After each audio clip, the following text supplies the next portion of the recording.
বন্ধুরা, সন্ধ্যাবেলায় ভাবলাম রুটি আছে, রুটি করব। রুটি আছে, তরকারিও আছে, কিন্তু রুটি তরকারির সাথে একটু মিষ্টি আমরা ঠিক জমে না। তাই ভাবলাম একটু সিমুইয়ের পায়েস করি, তাহলে জমে যাবে খাবারটা।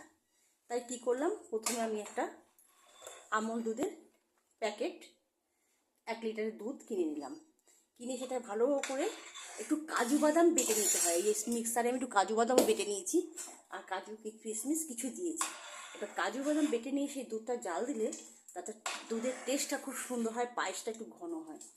এবার সিমুইটাকেও আমি একদম ঘি দিয়ে মাখিয়ে নিচ্ছি, এটা ভাজাই থাকে। এবার আস্তে আস্তে আমি সিমুইটাকে ছেড়ে দেবো। আর আরেকটা কথা, যখন তোমরা পায়েস করবে কখনো তোমরা চিনি দিয়ে করবে না।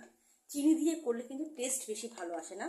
ওটা একটু মিশ্রি দিয়ে করলে একটু পায়েসটা ঘন হয়, চাটনিও তাই।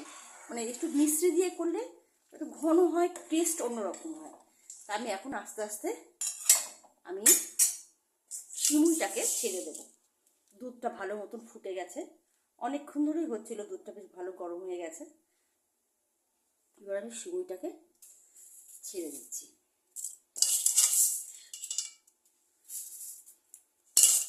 ঘি দিয়ে মাখানো, যেহেতু এটা ভাজা থাকে, ভাজা সিমুই, তাও আমি ভাবি কি একটু ঘি দিয়ে মাখিয়ে গন্ধটা আরও ভালো হবে। এবার ঘি দিয়ে আমি সিমুইটাকে মাখিয়ে গরম দুধে ছেড়ে দিলাম। এবার এটা জাল হোক, যে একটু নরম হয়ে আসবে তখন আমি মিষ্টি ঢেলে দেব। মিষ্টি দিলে টেস্ট হবে।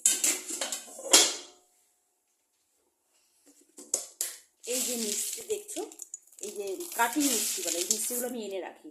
এই মিষ্টি দিয়ে যে এটা নরম হবে তখন আমি এটা দিয়ে দেবো, তাতে খুব টেস্ট হবে খেতে।